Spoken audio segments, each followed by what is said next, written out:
The storm broke without warning, the way it always did on the New England coast in late autumn. The sky, a bruised slab of pewter an hour earlier, ripped open and poured itself onto the earth.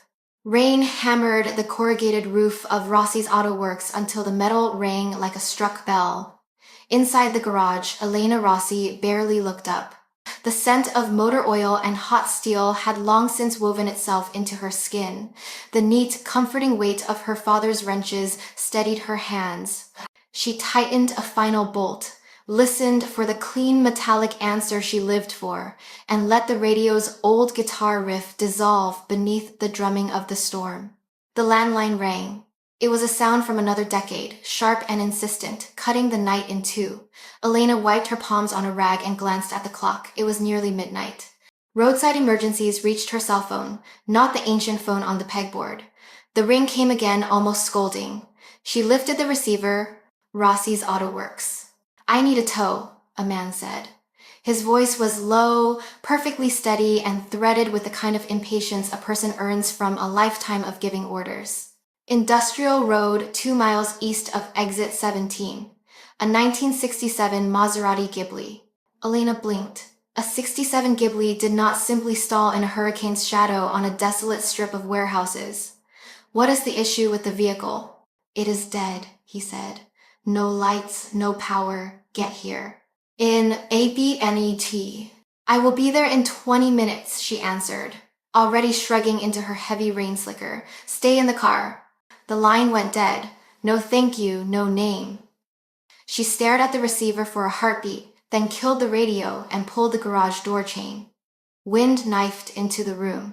Her tow truck, a battered but faithful Ford that she called the Beast, idled in the wash of streetlight. She climbed in, set her jaw, and drove into a wall of rain. Industrial Road slithered across the dark like a scar that never healed. The warehouses were blind hulks, their windows bandaged with plywood. Streetlights stood far apart, throwing isolated islands of weak gold onto the sodden pavement. The wipers worked back and forth with frantic devotion, lost ground reclaimed and lost again. Elena eased off the gas, scanning the road. The Beast's headlights slid across a shape too sleek and too careful to belong here. The Maserati waited in the rain like a patient predator. A man stood beside it, bareheaded, as if the storm had asked his permission. He was tall and broad-shouldered, dressed in a black suit that shed water like a second skin. Dark hair was plastered to his temples. Even at a distance, Elena felt the quiet pressure of him, the intent stillness that people develop when the world has learned to obey their silence. She parked at an angle, flipped on the amber bar, and stepped into the gale. He turned toward her. The face that met her was all sharp planes and careful restraint. His eyes were the darkest thing in the night, and they measured her without hurry. "You are from the garage," he said. "I am the garage," she answered, and heard her father in the unvarnished pride of those words. She moved to the car and ran her headlamp along the flawless paint. "Pop the hood." He did not argue. A hand moved, clean and precise, and the hood rose like a secret. The V8 lay beneath, polished steel and humming potential. Elena checked battery leads, traced cables, listened to silence. The terminals were tight. The wiring was pristine. A failure this absolute did not fit the evidence. "Try the ignition," she said. "I am not an imbecile," he replied, voice flat. "There is no power." Elena ignored the insult. She dropped her beam lower. Rain hissed on hot metal. The light found the braided line, then found the wound. The cut was surgical, a single sure stroke through the fuel hose. Gasoline had leaked and been wiped clean by the sky. A chill slid through her, slow and lucid. She lifted her head. The headlamp circle caught his eyes. He read the change in her before she spoke. "What is it?" "This was not an accident," she said. "Your fuel line was cut." The words landed, and the night seemed to lean closer. He stepped in, looked for himself, and did not pretend confusion.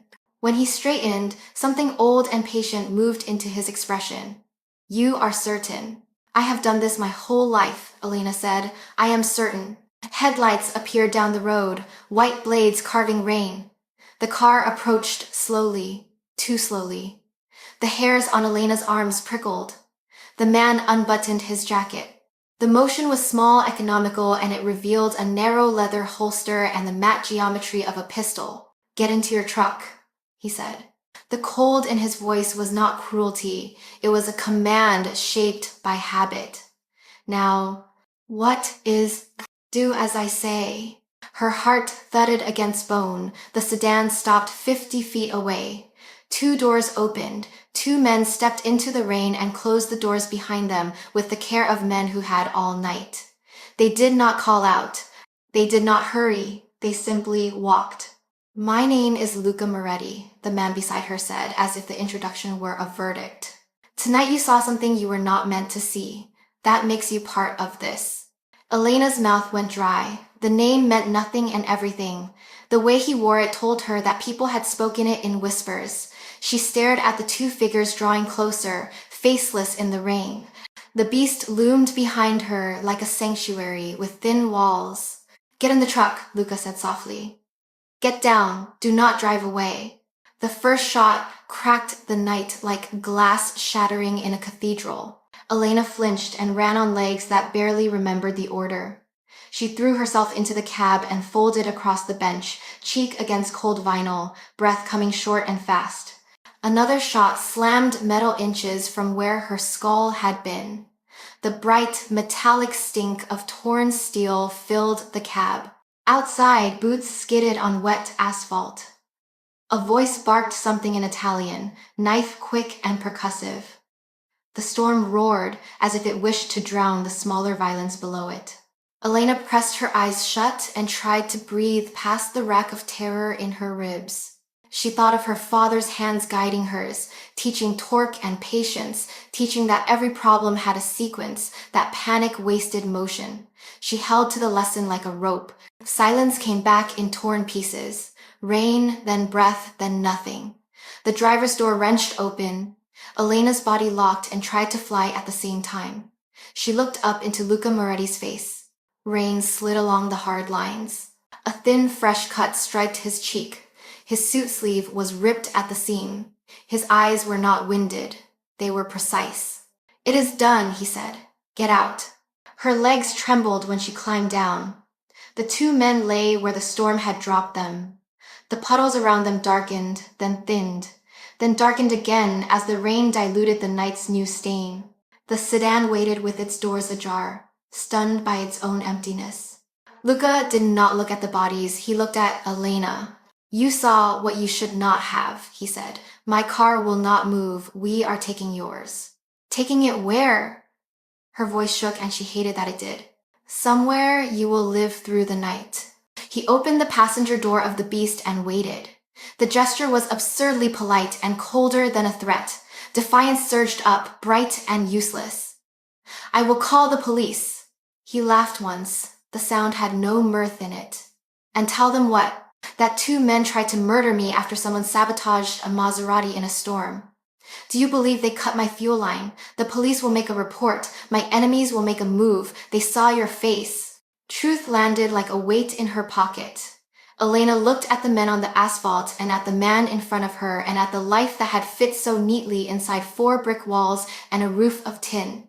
The storm kept falling. Somewhere under all that sound, a new shape of her life assembled itself in quiet clicks, the way an engine sets its teeth and finds its rhythm. She climbed into the beast. Luca followed and shut the door. The cab shrank around him, filled with rain and gunpowder and the faint, expensive spice of his cologne. He gave directions in short, exact lines, threading them through back streets and blind alleys that Elena had never thought to use. He checked the mirrors with the reflexive vigilance of a soldier. She stole one glance at his profile in the dashboard glow. It was carved from patience and fury. They did not speak for the first 10 minutes. The wipers beat, and the city slid past like a film spliced wrong. When Luca finally spoke, his voice had softened by a fraction. "You did well." "I hid," Elena said. "You listened," he corrected. "Most people argue with survival when it speaks." The road narrowed between brick walls. A steel roll-up door lifted somewhere ahead, revealing a spill of bright light and white concrete.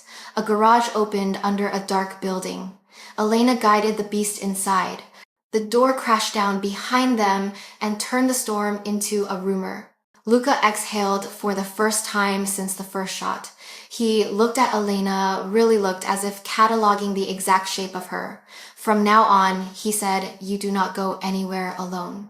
With that, Elena felt the words lock into place, heavy as a chain, precise as an oath. She stared through the windshield at a fleet of immaculate machines that gleamed under the lights, beautiful and indifferent. In their polished skins, she saw a reflection she did not recognize yet, a woman who had stepped through a door and heard it close. Outside the storm battered the city. Inside, the beast ticked as it cooled.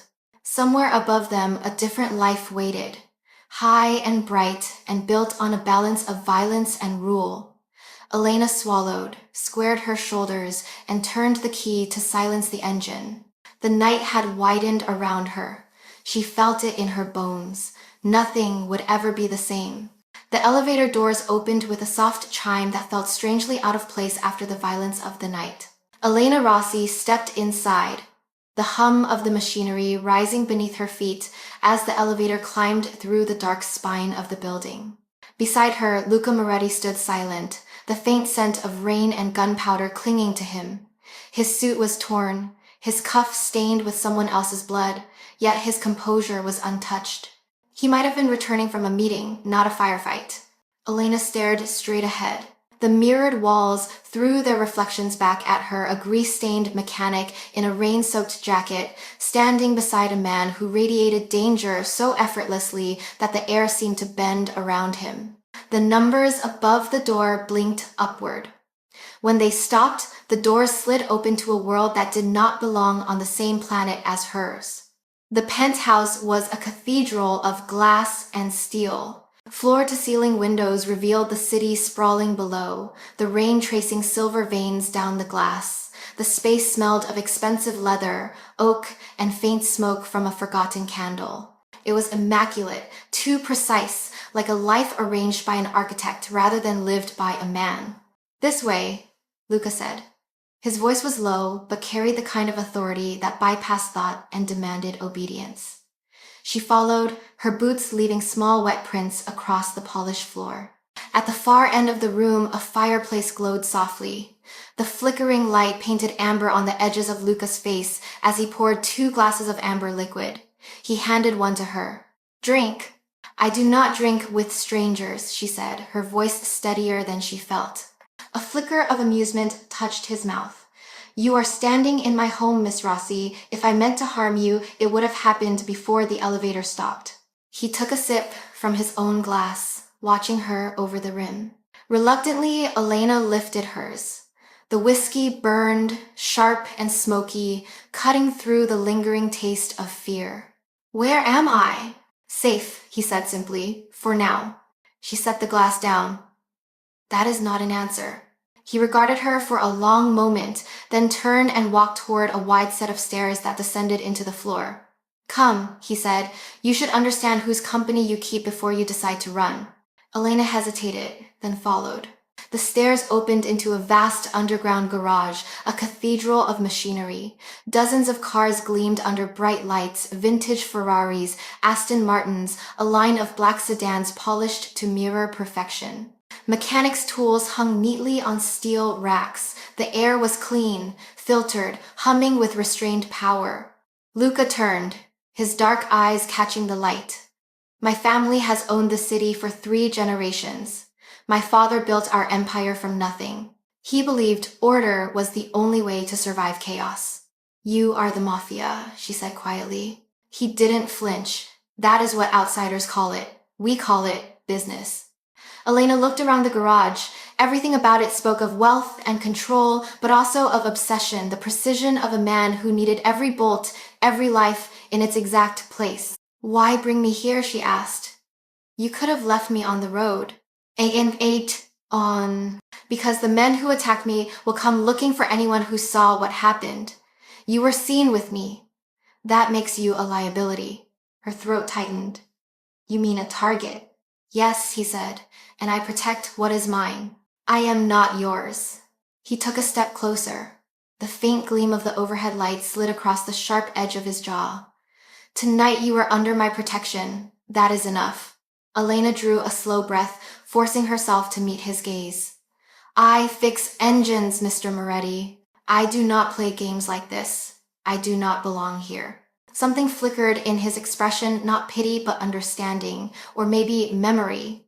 None of us belong anywhere until we choose where to stand. He gestured toward a door at the far end of the garage. There is a room upstairs. Rest. We will speak in the morning. I would rather go home. He looked at her as if she had spoken another language. Home? He said the word like it was a fragile idea. Do you really believe your home still stands untouched? Do you believe they will ignore the woman who witnessed their failure? Elena's stomach nodded. The logic was cruel but solid. She hated that he was right. Luca turned away and began walking toward an office built into the corner of the garage. His stride was calm, measured, but she could sense the tension beneath it, a current of anger contained only by discipline. He opened a drawer, removed a pistol, and began to clean it with practiced ease. Who are those men? She asked. Messengers, he said, from a man who prefers others to speak for him.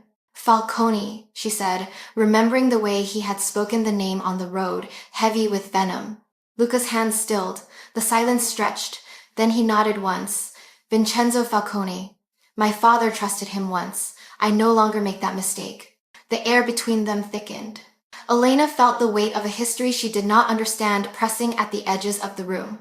Your father, she said carefully. He is gone? Dead, Luca replied. Murdered 20 years ago in a war that was never declared. Falcone calls it business. I call it betrayal. Elena swallowed hard. The way he said it left no space for sympathy. It was a statement carved from stone. He placed the pistol down, perfectly aligned with the edge of the desk, and looked up. Now you know why strangers die in storms over a car that should not have stopped. You see more than you should, but less than you must. Until this is finished, you stay here. I do not take orders. A faint smile ghosted his lips. You just did. He walked past her, climbed the stairs, and disappeared into the shadows above. For a long moment, Elena stood in the quiet hum of the underground palace, surrounded by machines that gleamed like sleeping beasts. Every instinct screamed to run, to find her way back to the ordinary life that had existed only yesterday. But outside those walls waited men with guns, and a storm that no longer belonged to the weather. She took a deep breath, feeling the weight of exhaustion press into her bones. A door near the staircase led to a guest room, small, modern, impersonal. She stripped off her soaked jacket, stared at her reflection in the mirror. Her eyes were wide, fierce, unrecognizable. Somewhere above her, Luca Moretti moved through his glass kingdom, quiet and calculating. Somewhere below her, the city churned with secrets. Between those two worlds, she now stood a mechanic who had stumbled into the empire of a king. When she finally lay down, the sound of the rain against the windows softened. Sleep did not come. The last thing she saw before her eyes closed was the reflection of the city lights sliding across the ceiling, like the sweep of headlights on a dark road leading farther from everything she had ever known. Morning arrived muted and gray, the storm spent, but its memory clinging to the city like smoke. When Elena Rossi opened her eyes, for a moment she did not remember where she was. The ceiling above her was high and white, the sheets soft in a way that felt almost foreign. Then the smell of strong espresso drifted into the room, followed by the distant hum of voices, men's voices, measured, low, businesslike. She rose slowly, still wearing the t-shirt someone had left for her the night before. The raincoat hung dry on the back of the chair, and her boots waited by the door, cleaned of the grime she had carried in. Nothing here was accidental. Everything in Luca Moretti's world seemed to happen by unseen design. She followed the sound of conversation to the kitchen. The penthouse looked different in daylight, no less cold, but undeniably magnificent. Through the floor-to-ceiling windows, the skyline of New York stretched endlessly, washed clean by rain. Luca stood by the counter, pouring coffee into 2 cups. His jacket was gone, his shirt sleeves rolled up. Without the armor of a suit, he looked almost human, though no less dangerous. "Morning, Miss Rossi," he said without turning. "You slept?" "Barely." He handed her a cup. "Caffeine helps with that." Elena took the cup but didn't drink immediately. "Are you always this calm after killing people?" His dark eyes met hers, unflinching. "Only when I have no choice." The quiet stretched between them until the elevator chimed. A man in his 50s entered, carrying a tablet and a look of perpetual irritation. He wore dark overalls, not the kind of man who came from a boardroom, but from a garage. "Luca," he said, giving Elena a quick, curious glance. "We went through the vehicle. The Maserati wasn't just sabotaged. Whoever cut the line knew exactly where to make the incision. It was professional." Luca nodded slightly. "Dante Russo, my chief mechanic. Dante, this is Elena Rossi. She is the reason I am not in a body bag." Dante raised an eyebrow. "Then I suppose we owe her a drink." Elena set the cup down. "What about the car now?" "It stays here until I say otherwise," Luca said. "Everything from last night stays here." Her jaw tightened. "That car was in my care. If someone wanted you dead, they found you through me." "Possibly," he said. "Which is why you will not return to your garage yet. I cannot just abandon it." "You will do exactly that." His tone was quiet, absolute, because if you go back, you will die. The certainty in his voice sent a cold pulse through her, but anger rose behind it. "You cannot decide that for me. I already have." Before she could respond, another man appeared from the elevator, younger, wiry, his nervous energy filling the space. He carried a laptop tucked under his arm. "Matteo Ricci," Luca said. "My systems analyst." "Hacker," Matteo corrected, flashing a quick grin that vanished when Luca's eyes narrowed. "The feed from the street cameras confirms what we suspected. 2 shooters, both from the Falcone network. They were watching the industrial district for days. When you went out last night, they followed." Luca's expression hardened. "So, it was not chance." "Not even close," Matteo said. "They knew the car would stall. Someone cut that line before it ever reached the city." Elena frowned. "Then whoever did it had access to your cars before you did." For the first time, Luca looked almost impressed. "You think like a mechanic." "I think like someone who pays attention," she said. He studied her a moment longer. "Then pay attention to this. Falcone is patient, but he is not subtle. He sends warnings first. You were there when he sent one to me. The next one will be for you." The words hung heavy in the air. She didn't want to believe him, but deep down, something inside her already did. Luca turned to Dante. "Send 2 men to Rossi's Auto Works. Quietly, I want eyes on the building until I say otherwise." Dante nodded and left without another word. Elena stared at Luca. "You cannot just take over my life. A's those dumb." He stepped closer, his presence filling the room. "Last night, you stepped into mine. You cannot walk out again, pretending it did not happen." Their eyes locked. The tension between them wasn't only fear. It was something charged, magnetic, terrifyingly alive. She hated it as much as she felt it. Luca's phone buzzed. He glanced at the screen, his expression darkening. "They were there," he said quietly. "Your garage." Elena's stomach dropped. "What?" He looked up, his voice calm but stripped of all warmth. "They broke in, tore the place apart." The cup slipped from her hand and shattered on the floor. "I have to go," she said, already moving toward the door. Luca caught her wrist before she reached it. His grip was firm but not cruel. "No, you will let me handle it." "You do not understand," she said, pulling free. "That place was my father's. It is all I have left of him." And see, something flickered behind his eyes, a shadow of understanding, maybe recognition. He didn't stop her again. "Then I will take you there myself." The drive back to Rossi's Auto Works was a blur of concrete and dread. The streets still glistened from the rain, reflecting the gray morning sky. When they turned the final corner, Elena felt her heart fracture. The heavy metal door was bent outward, the windows smashed. The sign that bore her family name hung crooked, slashed through by someone's knife. She stepped out before the car had fully stopped. Inside, the destruction was surgical. Every drawer emptied, every tool scattered, the air heavy with the smell of oil and violation.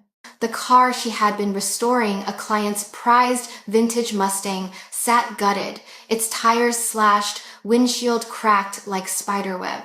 Elena stood in the wreckage, numb. Then the anger came sharp, hot, cleansing. They were looking for something, she said. Yes, Luca agreed. But not money, not parts, something they believed your father kept here. My father was a mechanic, not a criminal. Luca crouched beside a broken workbench, his hand brushing a torn ledger. My father said the same thing about the men he trusted. She looked at him, suddenly uneasy. What are you implying? That Giovanni Rossi may have been more than he appeared. The words cut deeper than she expected. Her father had been her anchor, the one honest man she had ever known. To imagine him part of this world was unbearable. I want to find who did this, she said quietly. You will, Luca said, with me. He straightened, his presence filling the small ruined space. Until we do, you will not spend another night here. This garage is no longer a sanctuary. It is bait. I am not afraid. You should be. His voice softened, losing its edge for the first time. Courage does not stop bullets, Elena. He turned to Dante, who had arrived moments earlier with two silent men. Clean this place. Take what can be saved. The rest burn it. No one touches a single thing until I say so. Elena spun toward him, shocked. You cannot burn it. This is my father's legacy. Legacies can be rebuilt, he said. Lives cannot. The argument died on her lips. Around them, the storm-wet air carried the faint metallic scent of gasoline. Dante's men moved efficiently, gathering evidence, checking corners, sweeping for hidden devices. Luca stepped closer, lowering his voice. Until we know what your father was part of, you stay under my protection. That is not a request. Elena met his gaze. And if I refuse? He looked at her with the calm certainty of a man who had stopped asking permission a long time ago. Then I will keep you alive against your will. No. Outside, the clouds began to break apart, a weak sunlight spilling over the street. It caught the shards of glass at her feet, turning them into fragments of light. Elena closed her eyes for a moment. The sound of her father's laughter seemed to echo faintly in her memory, then fade. When she opened them again, the mechanic was gone, and in her place stood a woman with nothing left to lose. She turned toward Luca, the words bitter but steady. Fine, she said. Do what you have to do. But understand this, I will find out what they were looking for, whether you help me or not. Luca studied her, something dangerous and almost respectful in his expression. Good, he said, because that is exactly what I intend for you to do. The fire trucks would come later. The ashes would cool. But by then, Elena Rossi would already be gone, driven back into the heart of Luca Moretti's world, where answers waited like traps, and every truth came with a price. The fire had burned through the night, leaving behind nothing but the hollow skeleton of Rossi's Auto Works. By dawn, the air still reeked of smoke and wet ashes. Elena Rossi stood at the edge of the wreckage, watching the final curls of gray rise into the pale morning sky. Her father's legacy, every bolt, every wrench, every memory forged in grease and steel had been reduced to ruin. Behind her, Luca Moretti spoke softly into his phone, his voice measured, commanding. She did not have to listen to know he was already orchestrating something. He always was. When he hung up, he came to stand beside her.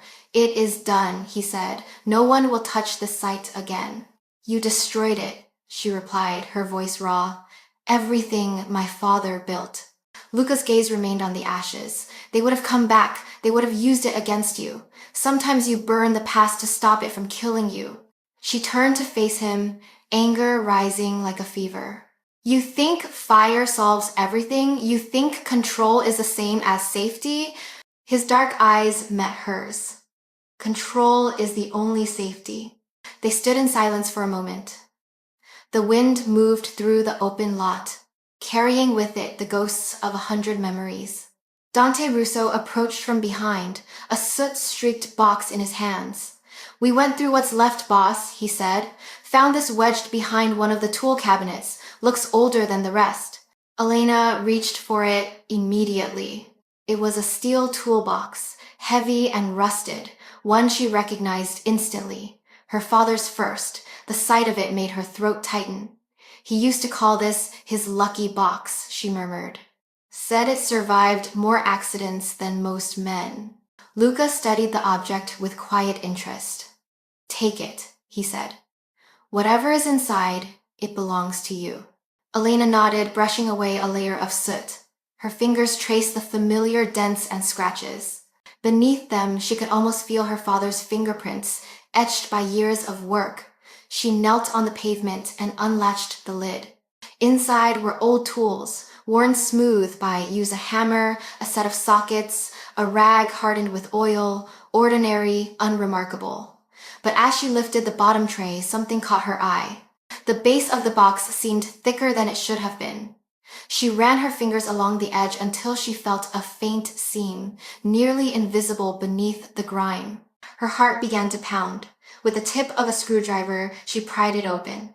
A hidden compartment clicked free, revealing a small, sleek external hard drive wrapped in an oil-stained cloth.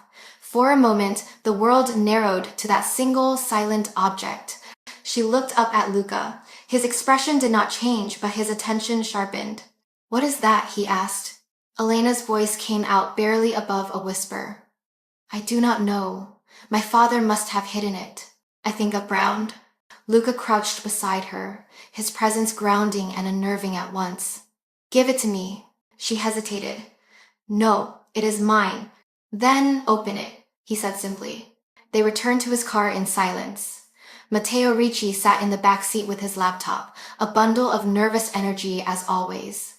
When he saw the hard drive, his eyes widened. That looks ancient. Could be 20 years old. Can you read it? Luca asked. Matteo plugged it in, his fingers flying across the keys. The screen flickered, lines of code flashing in rapid succession. It is encrypted. Whoever locked this knew what they were doing. A folder appeared on the desktop, one word written in bold capital letters, Isabella. Elena felt her breath catch. That is my mother's name. Matteo looked up. Then maybe it is personal. Try opening it, Luca ordered. Matteo clicked. A password prompt appeared. He tried a few combinations. Birthdays, names, numbers, each time met with the same denial. Elena stared at the word Isabella. Her mother had died when she was 7. Her father never spoke about her, never even mentioned where she was buried. She had grown up believing it was too painful for him. Now, she was not so sure. Let me try, she said quietly. Matteo slid the laptop toward her. Her fingers hovered over the keyboard. She typed her mother's full name, Isabella Rossi. Access denied. She tried Elena Giovanni Rossi's AutoWorks. Nothing. Her frustration built with each failed attempt until Luca's hand settled on her shoulder, steadying. Think, he said softly. If your father hid this, the password would not be random. It would be something that meant everything to him. Elena closed her eyes. She pictured her father as he had been a quiet man, his hands always stained with oil, his voice soft when he spoke of her mother. There had been one story he told her. Only once, when she was little. She loved the stars, he had said. She said each one was a promise that light would always find its way home. Her eyes opened. Lyra, she whispered. What? Matteo asked. She used to take me to the old observatory in the countryside, the Lyra Observatory. She said that was where she fell in love with him. Elena typed the word Lyra. The screen flashed once, then opened. A single folder expanded into dozens of encrypted files, spreadsheets, ledgers, images, and one video file labeled Evidence. Matteo whistled under his breath. Whoever your father was, he was not just fixing carburetors. Luca leaned closer, scanning the files. His eyes darkened as he read. These are financial ledgers, offshore accounts, transfers between shell companies, Falcone's network. Elena shook her head. That is impossible. My father was a mechanic. Your father, Luca said, was keeping records. And this, he tapped the word evidence, is the reason Falcone's men destroyed your garage. Elena felt the world tilt around her. She could hear the storm again, the hiss of rain, the echo of gunfire. He was protecting something, she said softly. Yes, Luca replied. And now they think you have it. For the first time since she met him, his composure wavered. There was recognition in his eyes, the kind that came when ghosts from the past stepped into the light. My father kept ledgers too, he said, until the night he was killed. Matteo glanced between them. Boss, this video, it is locked with a second password. Looks harder to break. Then keep trying, Luca said. Elena looked at him. You think this proves Falcone killed your father? I do not think, he said, voice low. I know. She studied him, the line of his jaw set like iron, his hands folded with unnerving stillness. The fire in his eyes was not anger alone.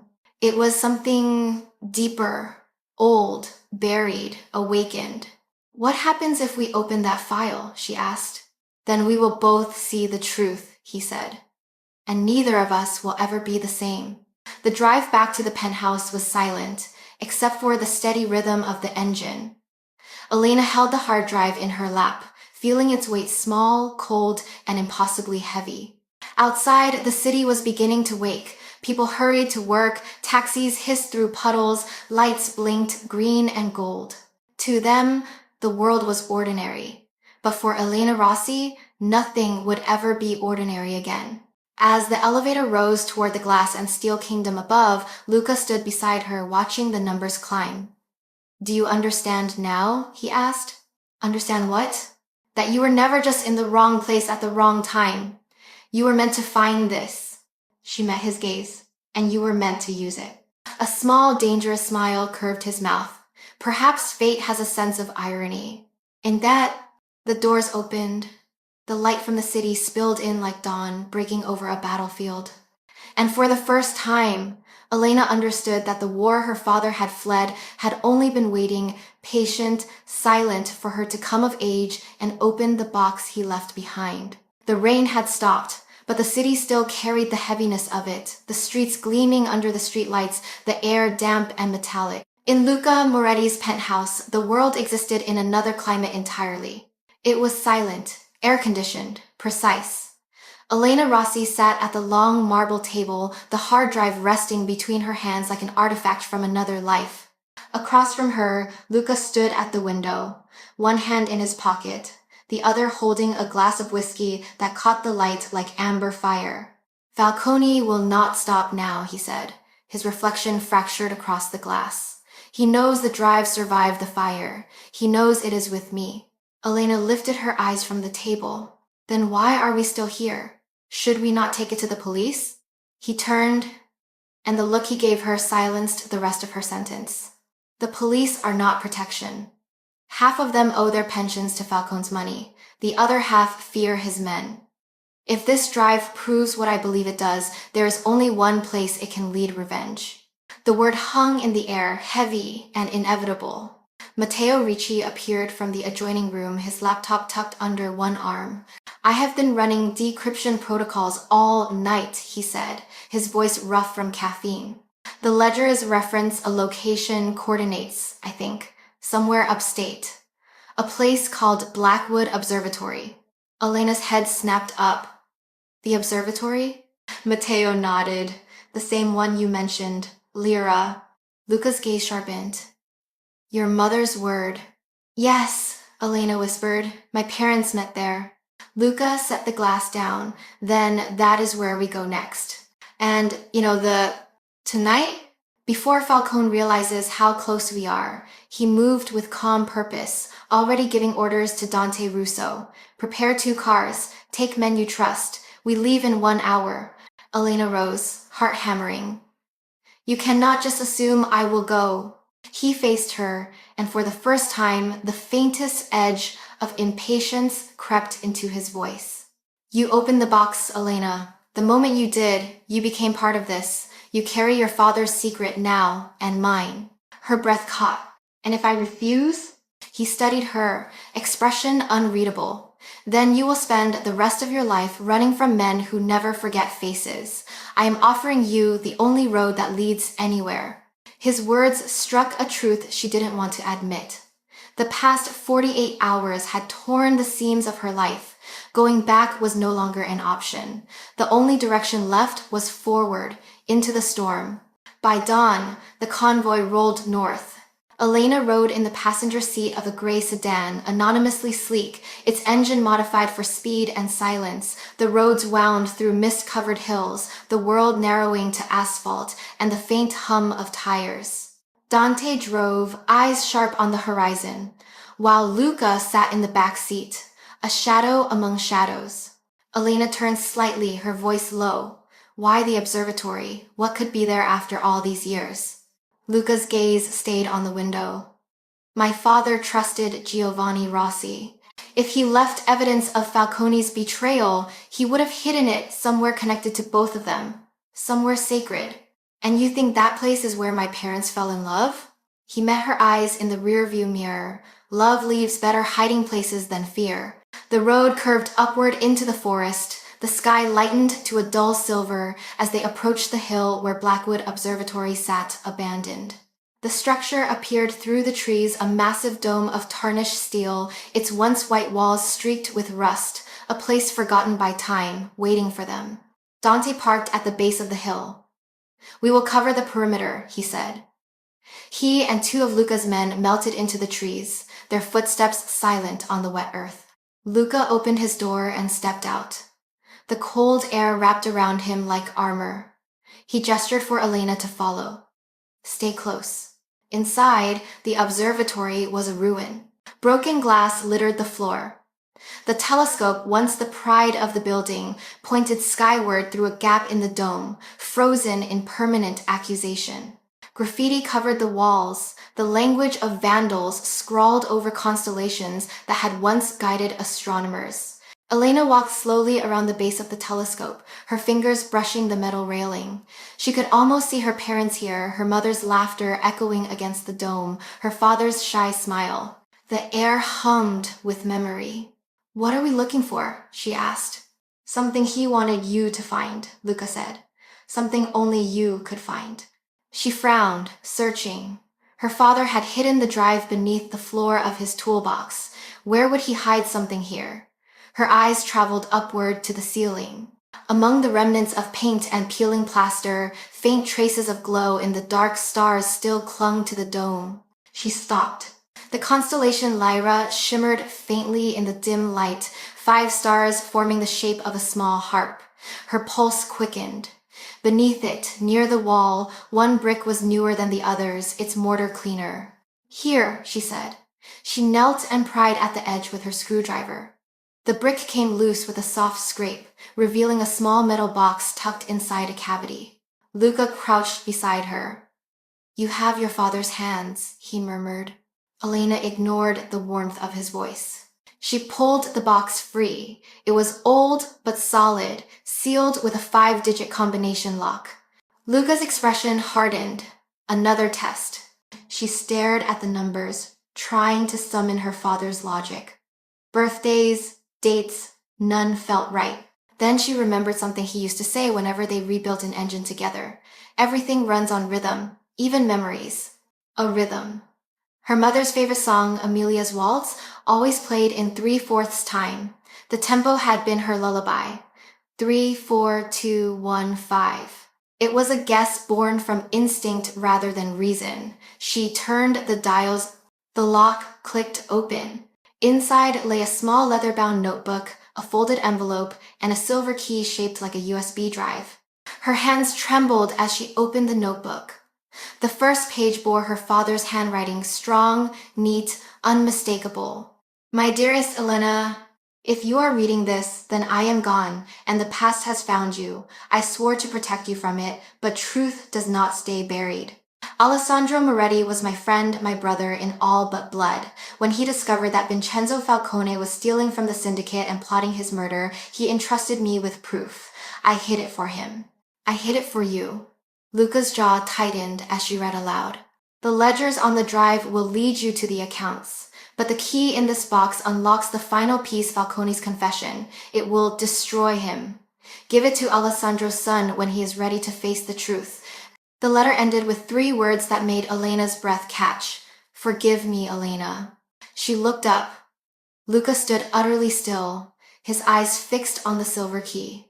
It is true then, he said quietly. Falcone murdered my father. Elena closed the notebook. My father kept this secret his entire life to protect me, and now I have brought it back to the man it was meant for. Luca's voice dropped, rough and dangerous. And I will use it. He took the key, holding it as though it might burn him. This ends tonight. Elena wanted to speak, to ask what he intended to do, but his face had become the mask of a man who had stopped believing in mercy. Outside, the wind picked up, whistling through the broken dome. The forest rustled like an audience waiting for the curtain to rise. As they descended the hill, the first light of dawn cut through the trees, sharp and cold. Luca walked ahead, the silver key clenched in his fist. Behind him, Elena carried the notebook pressed to her chest, her father's words still echoing through her mind. For the first time, she understood that this was not Luca's war alone. It was her inheritance, a legacy written in betrayal and blood. When they reached the cars, he turned to her. You have done enough, he said. When we return, you stay at the penthouse. No arguments. She met his gaze, defiant. If this is about my father, it concerns me too. Enfo? His expression softened for just a heartbeat. Then remember this moment, Elena. Because once the truth is shown, nothing remains untouched. She looked past him, toward the horizon.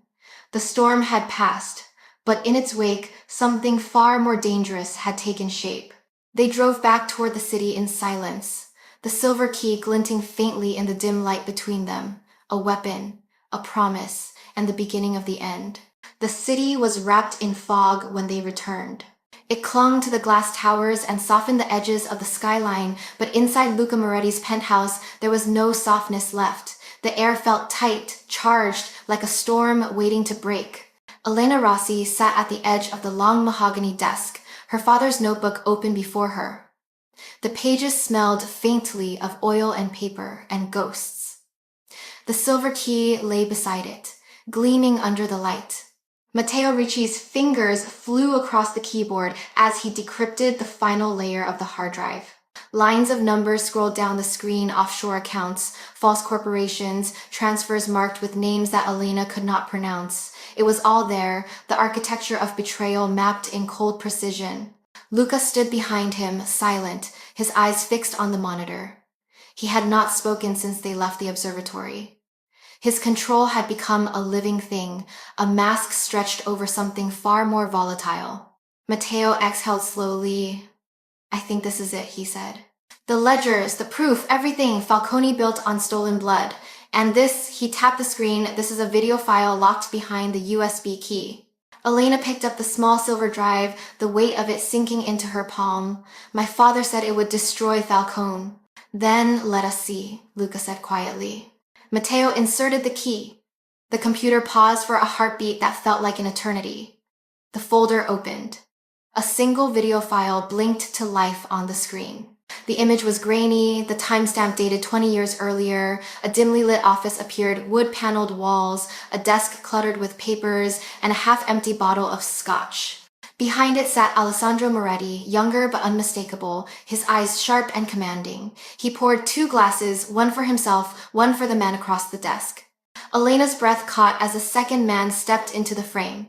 Vincenzo Falcone. His smile was practiced, his movements confident. He leaned forward, said something the microphone could not catch. Then, with horrifying calm, he drew a pistol from inside his jacket and shot Alessandro in the head. The sound was muted by the poor recording quality, but it echoed through the room like thunder. Alessandro's body collapsed forward. Falcone stood over him, expression cold, then turned toward the camera. He said a few words clear enough this time to hear. Loyalty dies with the man who mistakes it for friendship. The video ended. For a long time, no one moved. The hum of the computer filled the silence. When Luca finally spoke, his voice was barely human. He made my father's death a proverb. Elena closed the notebook, her hands trembling. Now you have the truth. You can expose him. Luca's gaze snapped to her. His eyes were black glass, his expression carved from stone. Expose him? He repeated softly. You think justice still exists in this city? Falcone built it. The courts, the police, the press, they all serve him. Then what will you do? What my father could not. The fury beneath his calm finally surfaced, quiet but absolute. He turned toward Matteo. Make copies of the video. Encrypt them. Send one to every major family head. They will not protect a man who kills his own. Matteo hesitated. Luca, if you release this, it is war. It already is, Luca said. He left the room without another word. The door closed behind him with a sound that felt final. Elena sat still for a moment, staring at the frozen frame of Alessandro Moretti's body on the screen.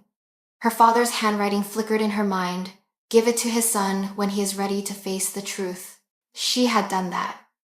But she had not expected the truth to look like this. Dante entered quietly, setting a cup of coffee beside her. He is in the garage, he said. He always goes there when he needs to think. Elena rose. Her legs felt unsteady as she made her way downstairs. The underground garage was silent except for the faint hum of lights. Luca stood near a black Ferrari, his hands braced on the hood.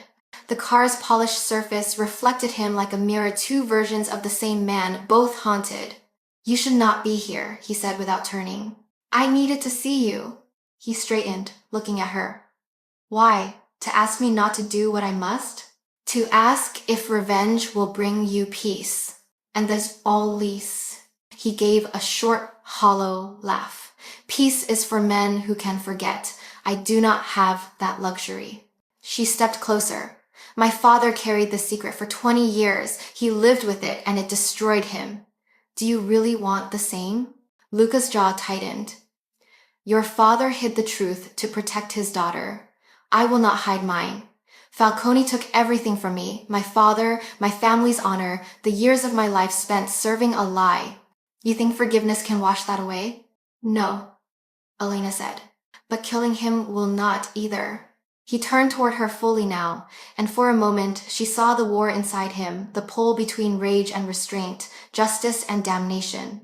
Then the door opened behind them and Matteo appeared, breathless. Luca, he said, we traced the source of the encryption. The drive wasn't made by your father's people. It was built with Falcone's own software. Someone inside his circle helped Giovanni Rossi copy it. Someone who wanted it to survive. Luca frowned. Who?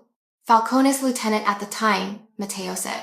Name comes up again and again in the Ledger's Salvatore Neri. He vanished a year after Alessandro's death. Elena remembered the photos from her father's journal, the smiling man standing beside him, and Alessandro. I have seen him, she said. He was my father's friend. Luca's gaze sharpened. Then your father and Neri work together. If he is alive, he holds the rest of the truth. Matteo nodded. I can track him, but it will take time. Do it. When Matteo left, Luca turned back to Elena. You see now why you cannot leave. They will come for that key, for you. Falcone will not rest until he burns every trace of this. She looked at him, exhaustion pulling at her voice. So what am I to you, Luca? Evidence? A responsibility? He stepped closer, his voice low. You are the only person in my world who tells me the truth without fear. That makes you dangerous. To them and to me. Low Tom. Elena met his eyes. And what are you to me? He did not answer immediately. Instead, he reached out, his fingers brushing her wrist.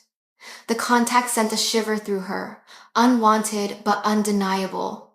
That, he said quietly, is something you will have to decide. They stood there, the air between them humming with words neither dared to speak. Outside, the fog thickened, pressing against the windows like a living thing. Somewhere in the city, Vincenzo Falcone still ruled, but for the first time, the foundations beneath him were cracking. Luca turned away. When the time comes, he said, his voice steady again, you will see what kind of man I truly am. Elena watched him walk back toward the elevator, the silver key glinting faintly in his hand. She did not know if it unlocked justice or ruin, only that once it turned, neither of them would ever find their way back. The garage fell silent again. She stood alone amid the gleaming cars, her reflection fractured across the glass and chrome. Somewhere above her, the city pulsed with life, unaware that a war was about to begin. And in the quiet below, Elena Rossi understood that she was no longer a bystander. The truth she had uncovered was not a burden she could set down. It was a fuse, already burning. The days that followed blurred together, an uneasy calm before the inevitable storm. Elena Rossi moved through Luca Moretti's penthouse like a ghost inhabiting a gilded cage. Outside, the city pulsed with life, but within those glass walls, time seemed suspended. Every morning, she woke to find Luca gone before dawn, his place at the table empty but for the faint scent of his cologne lingering in the air. Every night, he returned later than the last, his suit immaculate, his expression colder. Rumors reached her through whispers in the corridors, calls to Naples, to Palermo, to names spoken only in hushed tones. Luca was not simply planning retaliation. He was summoning an army. Dante Russo was the only one who spoke to her without fear. He often found her in the garage below, surrounded by the hum of engines. You are wasting your time pretending this is normal, he said one afternoon, wiping his hands on a rag. He is preparing for war. He will drag you into it whether you like it or not. Elena didn't look up from the carburetor she was rebuilding. I have already been dragged. The only question is how far I go before I stop pretending I have a choice. Dante studied her. You remind him of his father, he said quietly. Alessandro had that same calm before the fire. It is why Falcone hated him. Then maybe that calm will destroy me too, she murmured. Before Dante could answer, footsteps echoed across the concrete floor. Luca's voice carried through the still air. Enough nostalgia, Dante. We have work. Dante gave a short nod and retreated to the far side of the garage. Luca stopped a few paces from Elena. The faint scent of rain clung to him, though the skies above the city were clear. You should not spend your days down here, he said. This place is not meant for you. She looked up, meeting his gaze. It is the only place that still feels real. His eyes flicked to the half-assembled engine. You fix broken things, he said. That is your instinct. But not everything can be repaired. Maybe not, she said, but that does not mean I stop trying. He regarded her for a long moment. Then he said, tomorrow night, Falcone's charity gala will take place at the Belladonna Hotel. His daughter Sophia will host it. He will be there. Elena straightened. You plan to confront him. In the past, I plan to end him. Her pulse quickened. You are going to kill him. Luca's tone did not waver. Justice requires action. The video has already been shared with the other families. They will not protect him once they see it, but Falcone will not surrender. He will stand his ground until someone removes him. And that someone is you. His gaze was unwavering. It has always been me. Elena set down the wrench, anger and fear twisting together in her chest. And what happens after? You destroy him and take his place? Is that justice? He stepped closer, his presence sharp as a blade. Do you think I do this for a throne? Falcone killed my father and stole 2 decades of my life. He built his empire on betrayal and called it order. You saw what he did. Do you truly believe men like him can be reasoned with? Elena's voice softened. And what will you become once he is gone? Something flickered in his expression. Regret, perhaps, or exhaustion, but it vanished as quickly as it came. That depends on what I have left to lose. Before she could speak again, Matteo Ricci appeared at the stairwell, holding a tablet. Everything is ready, he said. The invitations have been arranged. Falcone believes you will not dare to show your face. He will not expect you. Luca nodded. Good. Let him drown in surprise before he drowns in his own blood. Matteo hesitated, glancing at Elena. And her? Luca's answer came without pause. She comes with me. Elena blinked. What? You will be my escort, he said simply. Falcone's people will recognize you as the woman from the garage. It will remind him of what he tried to erase. You are proof that his reach is not absolute. I am not your symbol, Luca. No, he said, voice quiet but final. You are my witness. And he turned and walked toward the elevator. Dante will arrange everything. You will have what you need. When he was gone, Dante exhaled heavily. Do not fight him on this, he said. He has already decided. I am not afraid of him, she said. Dante gave her a weary look. Then you are the only one. The next evening, stylists flooded the penthouse like an invading army, women with sharp eyes and sharper scissors, men carrying racks of silk and velvet. Elena stood still while they transformed her. Hours later, when they stepped back, the woman in the mirror was a stranger. The emerald green gown clung to her figure, its color catching the gold in her eyes. Her hair, usually tied back with a band of grease and practicality, fell in loose, deliberate waves. The diamonds at her throat caught the light, like drops of ice. She had never worn anything so exquisite, nor felt so exposed. When the door behind her opened, she turned and froze. Luca stood framed in the doorway, dressed in a black tuxedo that fit him like a second skin. For a moment, even he seemed unprepared for the sight before him. His gaze traced her from head to toe, then met her eyes. Something unguarded passed through them before he spoke. Emerald, he said quietly. It suits you. Your men chose it, she replied, her voice sharper than she intended. He stepped closer, a faint smile tugging at the corner of his mouth. I approved it. As Maury. She wanted to look away but couldn't. The space between them hummed, electric and dangerous. He reached into his pocket and drew out a velvet box. Inside lay a diamond necklace, simple, elegant. It was my mother's, he said. She wore it the night my father proposed to her. Elena hesitated. I cannot. You can, he said, moving behind her. When his fingers brushed her neck as he fastened the clasp, she shivered. You are not decoration, Elena. You are part of this night. Do not forget that. She met his eyes in the mirror. And what part do you play? He leaned closer, his breath warm against her ear. The executioner. An hour later, they stood before the grand entrance of the Belladonna Hotel. The building blazed with light, its marble steps lined with photographers and guests in glittering attire. To the world, it was a gala, a celebration of charity and wealth. To Luca Moretti, it was the stage for a reckoning 20 years in the making. He offered his arm. Ready? Elena placed her hand on it, her pulse steady despite the dread coiling inside her. I do not think anyone is ever ready for what comes next. His mouth curved into a faint smile. Then we will improvise. They entered together, the crowd parting instinctively around them. Heads turned, whispers rippled like current. In that moment, Elena understood the power he carried, not just money or fear, but presence. Luca Moretti owned the air in every room he entered. Falcone was somewhere inside, waiting, surrounded by men who owed him everything and knew it. The orchestra played a slow waltz, the chandeliers glittered like 1,000 witnesses, and beneath it all, a single truth pulsed between them. By the end of the night, one empire would fall, and the other, whatever shape it took, would be born from the ashes. The Belladonna Hotel shimmered under 100 chandeliers, every facet of crystal catching and multiplying the light until the air itself seemed to glow. The scent of expensive perfume mingled with the faint tang of champagne, the rustle of silk, the murmur of practiced laughter. Elena Rossi had never been anywhere like it. The sound of heels against marble was a language of wealth, each click a declaration of belonging.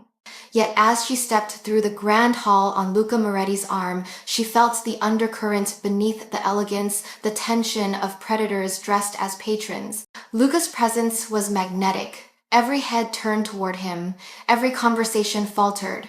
The tuxedo he wore was immaculate, his posture regal, his eyes unreadable. His hand rested lightly over hers, but his grip told her what his face did not. Stay close. The orchestra shifted into a slower melody. Waiters moved between clusters of guests carrying trays of wine. Elena caught fragments of whispered conversation. Moretti, after all these years, daring to show his face here. She wondered if Luca heard them too. If he did, he gave no sign. At the far end of the ballroom, beneath a vast painting of the Amalfi Coast, stood Vincenzo Falcone. Age had not softened him. His hair was silver now, his suit darker than sin. Power radiated from him like heat. His eyes flicked over the crowd and landed on Luca, and then on her. For a split second, something cold and feral passed through them. Recognition. He smiled. It was not warmth, but calculation. Luca's voice was barely a whisper. He knows. Elena kept her face composed. Then what now? Now, he said, we play our parts. He led her across the room, weaving through clusters of guests who parted instinctively. When they reached Falcone, the older man extended his hand. The gesture was a performance, perfectly polite and utterly venomous. Luca Moretti, Falcone said. His voice was rich, smooth, the sound of a man who believed himself untouchable. I must admit, I did not expect you to come. Luca shook his hand. The smile that touched his lips never reached his eyes. I never miss an opportunity to see history repeat itself. Falcone's gaze slid to Elena. And who is this vision you have brought with you? This is Elena Rossi, Luca said evenly. A friend. Falcone's smile faltered for the smallest fraction of a second. Rossi, he repeated, rolling the name on his tongue like a memory he hadn't meant to taste. Interesting. I knew a man by that name once, a mechanic, if I recall. Elena forced herself to meet his eyes. That was my father. Ah, Falcone said softly. Then please accept my condolences. He was an honest man, in a world that rarely rewards honesty. The hypocrisy in his tone made her skin crawl. Luca's fingers flexed around hers once, a warning to hold steady. Falcone turned back to him. Come, let us not darken the evening with old ghosts. You must meet my daughter. He gestured, and a young woman approached, elegant, poised, and radiant in a sapphire gown. Sophia Falcone. Her beauty carried no malice, only the innocence of someone raised behind walls built from power. She smiled genuinely at Luca, unaware of the serpents coiled around them. Mr. Moretti, she said, I have heard so much about you. All of it true, I am sure, Luca replied smoothly. You honor your father's house well. Sophia blushed faintly. If only he believed I could do more than host parties. Falcone's chuckle was affectionate, rehearsed. My daughter thinks the world can be fixed with kindness. She will learn otherwise. Luca's gaze hardened a fraction. Perhaps she will teach the world something new. The orchestra struck another chord, and Falcone raised his glass. To progress, then. They toasted, crystal chiming against crystal. The moment was perfect on the surface, the civility of empires exchanging pleasantries, but beneath it, the air was thick with the promise of blood. After a few minutes of obligatory small talk, Luca guided Elena away from the crowd. They slipped through an arched doorway that led to the garden terrace, where the sounds of the gala softened into distant music. Moonlight spilled across marble statues and trimmed hedges. The scent of roses hung heavy, too sweet, almost cloying. Elena exhaled. So that was him. Yes, Luca said. The man who murdered my father. And his daughter, she has no idea? None, he said. Falcone keeps his sins buried. She was a child when it happened. Elena studied him in the pale light. You could have killed him in that room. Luca's eyes turned toward the ballroom windows, where Falcone still held court. And make myself a spectacle? No. He will die the way he lived, surrounded by lies that collapse under their own weight. Before Elena could ask what he meant, a soft click echoed behind them. A gun safety released. She turned. Two of Falcone's men stood at the edge of the terrace, their weapons raised. The moonlight caught the barrels like silver fangs. Luca did not flinch. You are interrupting a private conversation, he said calmly. One of the men smirked. Mr. Falcone sends his regards. Is one. The first shot shattered the night. Luca moved faster than Elena thought possible, pulling her down behind a marble pillar. The impact of bullets cracked stone inches above her head. She pressed herself against the cold surface, heart pounding, the taste of fear metallic on her tongue. Stay down, Luca hissed. He drew his pistol, the motion fluid rehearsed. Another shot rang out, one man fell, silent. The second fired back blindly, splintering the pillar. Luca stepped out from cover, fired twice, and the garden fell quiet except for the sound of her ragged breathing. Elena's hands trembled as she looked at the fallen men. They came for you. Luca reloaded, his voice level. No, they came for both of us. Through the glass doors, Falcone appeared, his face pale, his control slipping for the first time in decades. He looked from the bodies to Luca, then to Elena. You bring chaos into my house? He shouted, his composure fracturing. Luca raised his gun, his voice cutting through the air like a blade. I bring truth. Gasps rippled through the crowd, spilling into the terrace. The orchestra faltered inside. Falcone stepped forward, his fury barely contained. You think this spectacle will save you? Luca's tone was icy, calm. No, but it will damn you. He motioned toward Matteo, who had slipped into the terrace unnoticed. The hacker held up a small device connected to the hotel's main display. Inside the ballroom, every screen flickered to life. The video began to play. The crowd watched in stunned silence as the grainy footage revealed Vincenzo Falcone's betrayal, the gunshot, the body, the words spoken to the camera. Gasps turned to murmurs, then to screams. Falcone's face drained of color. You have no idea what you've done, he snarled. Oh, I do, Luca said softly. I freed my father from your shadow. Falcone drew a pistol from his jacket, desperation erasing the years of refinement. He lunged toward Luca, but in the chaos, his aim shifted and his hand clamped around Elena's arm. The gun pressed against her temple. The ballroom erupted in panic. Drop your weapon, Falcone barked, or she dies. Luca's men, hidden among the crowd, froze. Luca himself did not move, his eyes locked on Falcone's trembling hand. You will not shoot her, he said evenly. You never face your enemies, Vincenzo. You kill them from behind. The words struck home. Falcone's grip tightened, his control unraveling. Elena felt his arm quiver against her throat. The fear in his breath betrayed him. Then she acted. She drove her heel into his shin, twisted her body, and slammed her elbow into his ribs. The gun shifted just enough. Luca fired once.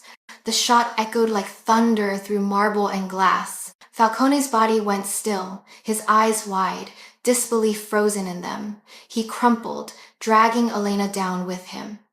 She pushed herself free and stumbled to her feet. The room was silent except for the fading echo of the gunshot. The empire of Vincenzo Falcone had fallen in one pull of a trigger. Luca holstered his weapon, his gaze sweeping the terrified faces around them. You all saw it, he said, his voice carrying through the chaos. The truth your king tried to bury. He turned to Elena. Blood flecked her cheek. His hand came up, wiping it away with surprising gentleness. Are you hurt? She shook her head, her breath uneven. No. His eyes softened for a fraction of a second. Good. Behind them, Matteo spoke into his earpiece. It's done, Luca. The video has gone public. The families know. Luca looked down at Falcone's body, his voice quiet but final. Then let the city decide who wears the crown now. Elena met his eyes. And you? I never wanted a crown, he said. Only justice. But she saw the truth in him, the kind of justice that demanded a throne to protect it.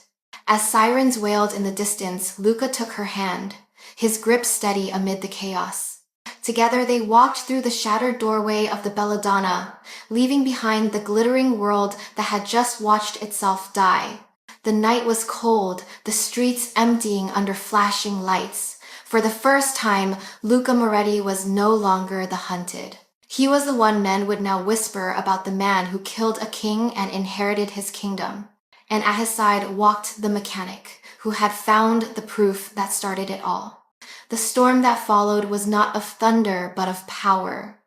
The death of Vincenzo Falcone rippled through the city like shockwaves, breaking the fragile balance that had held the underworld together for decades. Alliances cracked, loyalties shifted, and within days, the name Luca Moretti was no longer spoken in fear alone, it was spoken in awe.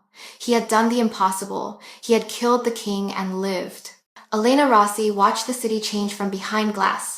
The penthouse, once a place of tension and secrets, now thrummed with activity. Men came and went in a steady rhythm, bringing reports, sealing deals, swearing allegiance. Every corner of the room whispered of a new order being born. And at the center of it all, Luca moved with the precision of a man who had long rehearsed this moment. He no longer wore the armor of grief. Power fit him like a tailored suit. Elena stood by the window, the city lights reflected in her eyes. "You are rebuilding what you destroyed," she said softly when he entered. Luca stopped a few steps behind her. "Not rebuilding," he said, "replacing." She turned to face him. "With what? Another empire built on violence?" He approached, his gaze steady. "Violence was never the disease, Elena.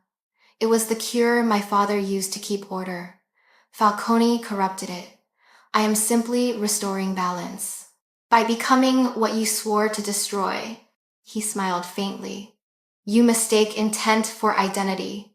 I do what must be done so no one else ever controls men like him again." Elena exhaled, frustration and sorrow twisting in her chest. "You sound exactly like him." Luca didn't react. Instead, he poured 2 glasses of wine and handed her one. "Do you know what Falcone said to me once?" he asked. "He told me there are only 2 kinds of men in this world, those who command and those who obey. I spent half my life obeying ghosts. That ends now." Elena took the glass but didn't drink. "And where does that leave me? A ghost of someone else's war?" He looked at her for a long moment. "You are the only one here who is not a ghost." His words should have comforted her, but they didn't.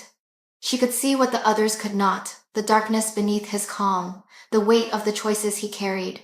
He had won, but victory had made him a man she barely recognized. Later that night, when the last of his men had gone, Luca found her in the garage below. She was working again, sleeves rolled up, grease smudging her cheek, the rhythmic clang of metal echoing off the concrete walls. He watched her for a moment before speaking. "Why do you keep fixing things that are already broken?" She didn't look up. "Because I can," she said. "Because something in me refuses to leave a thing in pieces." He stepped closer, his voice quiet. "And what about people?" She froze, the wrench tightening in her hand. "People are harder," she said finally. "I am not asking for easy," he replied. When she turned, he was closer than she expected. For a heartbeat, the air between them shifted. The scent of oil and metal mixed with his cologne. His eyes, dark and unreadable, held something she couldn't name. "Elena," he said, her name a low promise on his tongue. But before she could answer, the elevator doors opened and Matteo Ricci's voice broke the moment. "Boss," he said, urgency cutting through the quiet. "We have a problem." Luca straightened instantly, the softness vanishing. "What kind of problem?" Matteo glanced at Elena, then back at him. "One of Falcone's captains didn't take the news well. He's gone rogue. Set a bomb under the old Moretti warehouse, the one you rebuilt for distribution." Luca's jaw tightened. "Anyone hurt?" "Not yet, but he left a message." Matteo handed him a phone. On the screen was a photo, a car parked outside Rossi's Auto Works. Elena's blood turned cold. "That's my garage." "It was meant for you," Matteo said grimly. "A warning or an invitation." Luca's expression turned to steel. No more warnings. He grabbed his jacket, his movements sharp, efficient. Elena stepped forward. You are not going without me. He stopped, turning to face her. This is not your fight. Yes, it is, she said. They burned my home once. I will not hide while they try again. He studied her, seeing the same defiance that had drawn him to her from the beginning. Then, with a small nod, he said, Stay behind me. And the drive to the warehouse district was silent, except for the hum of the engine. Rain had begun again, soft at first, then heavier as they neared the old industrial stretch. The city seemed to hold its breath. When they arrived, the air was thick with smoke. Fire crews had already been called, their sirens distant but closing in. The warehouse's sidewall had been blown apart, flames licking the sky. The acrid smell of burning metal filled the night. Luca stepped out of the car, gun drawn, scanning the shadows. They're still here, he said. I can feel it. Elena followed, heart pounding. Through the flicker of firelight, she saw movement, a figure stepping out from behind a collapsed beam. A man with a shaved head and a cruel grin. Gianni Falcone, Luca said, his voice low with recognition. Vincenzo's last dog. Gianni laughed, the sound harsh and hollow. You think you can erase a legacy in one night, Moretti. You think you can kill a king and not pay his debt?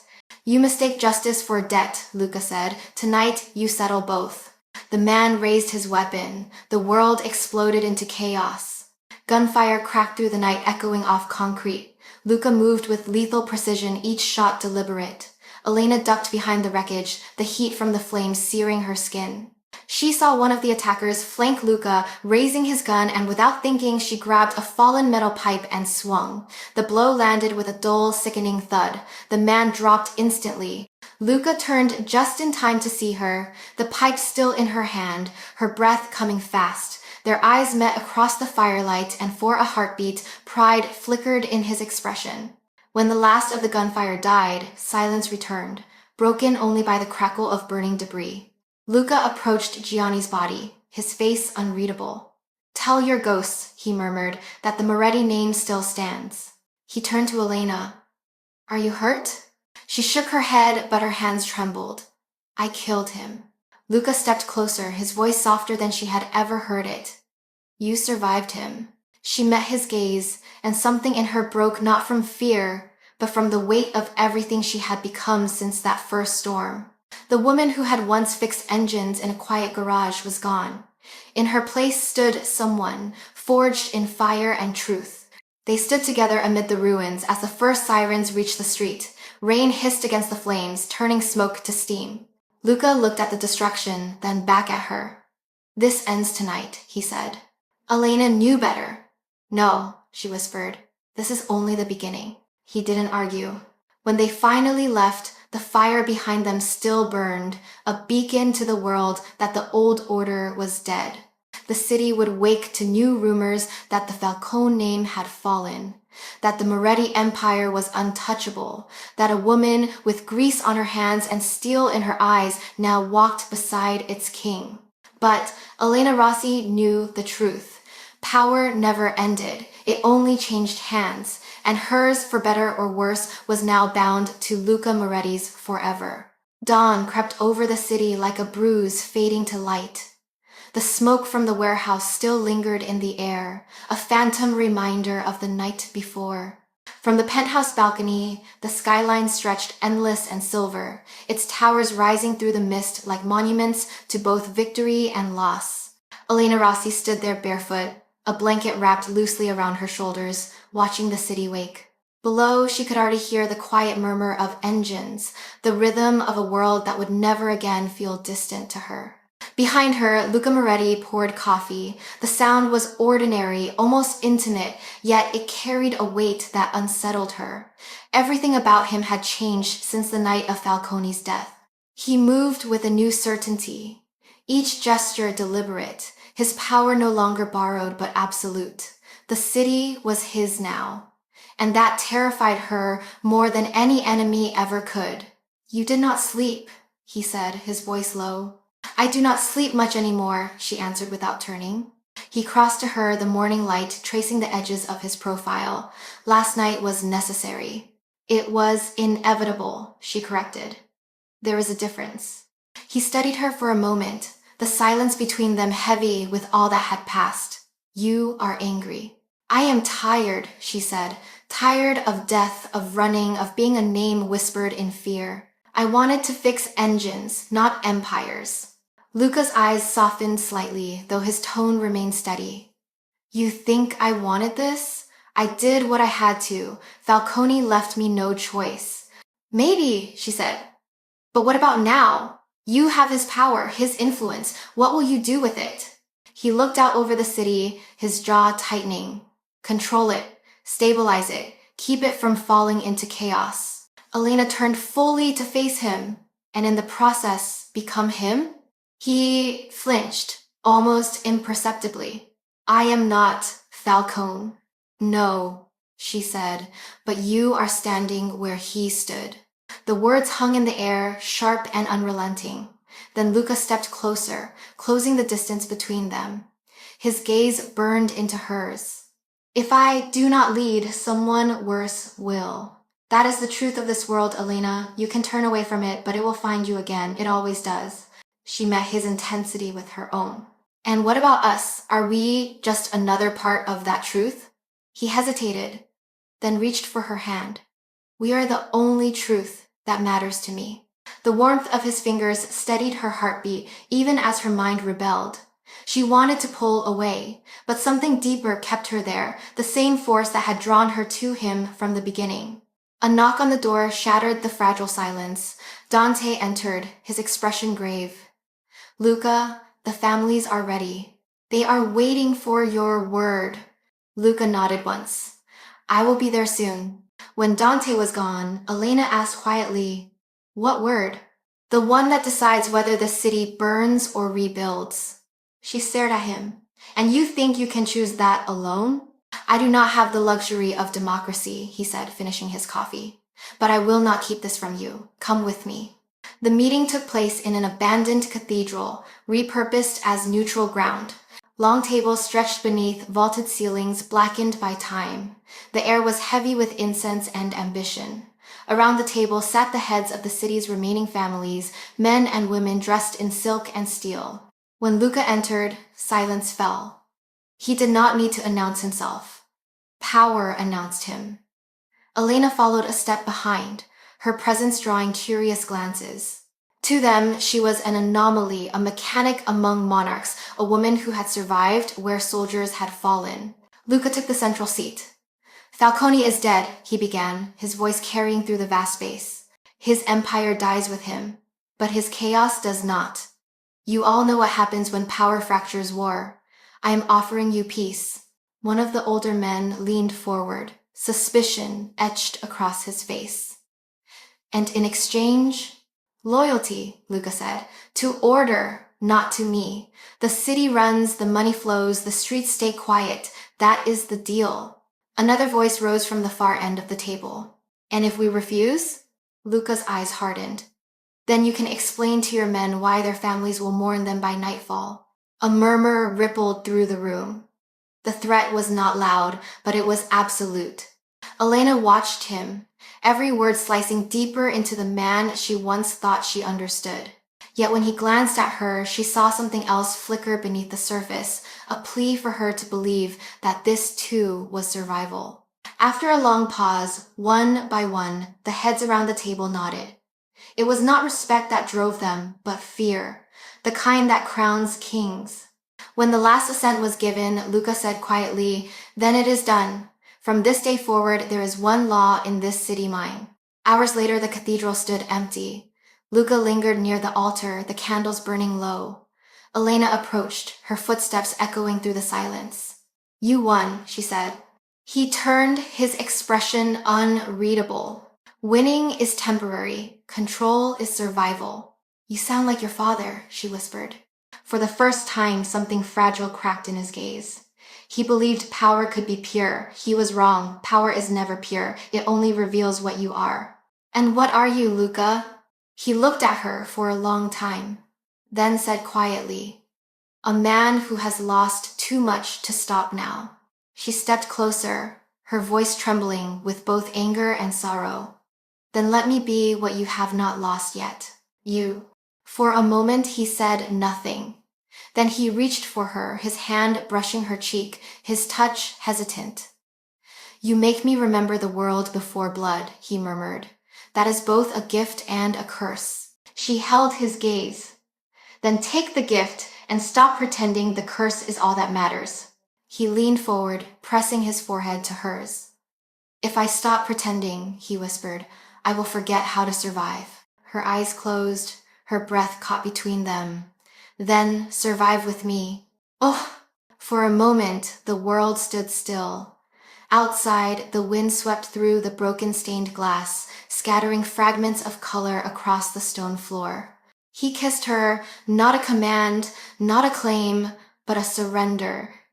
It tasted of smoke and silence, of everything they had both lost and found in each other. When they finally broke apart, his voice was quiet. "You should leave the city. There will be others who test me, and they will use you to do it." "I am not leaving you," she said. "I chose this the night I answered that call." He stared at her, the memory flashing between them, rain, headlights, gunfire, destiny. "You have changed everything," he said softly. "Even me." "And you have changed nothing," she replied. "The world was always like this. You just made me see it." He smiled, a faint, tired thing. "Then perhaps we deserve each other." As they stepped outside, the morning sun broke through the clouds. The city lay beneath them, fractured, gleaming, alive. For the first time, Elena saw it not as a cage, but as a kingdom built on ruin. Luca stood beside her, the wind tugging at his coat. "Do you regret it?" he asked. Elena looked at him, at the man who had dragged her through fire and made her stronger for it. She thought of her father's voice, of truth, of engines that never stopped running as long as you cared enough to keep them alive. "No," she said, "I do not regret it." He nodded once, the faintest ghost of relief crossing his face. Together they looked out over the city, a mechanic and a king, bound by choice and circumstance, by guilt and love. The war was over, but the peace they had built trembled on the edge of something new. And as the light spilled across the rooftops, Elena Rossi understood that this was not an ending. It was the beginning of everything they would have to fight for together, or not at all.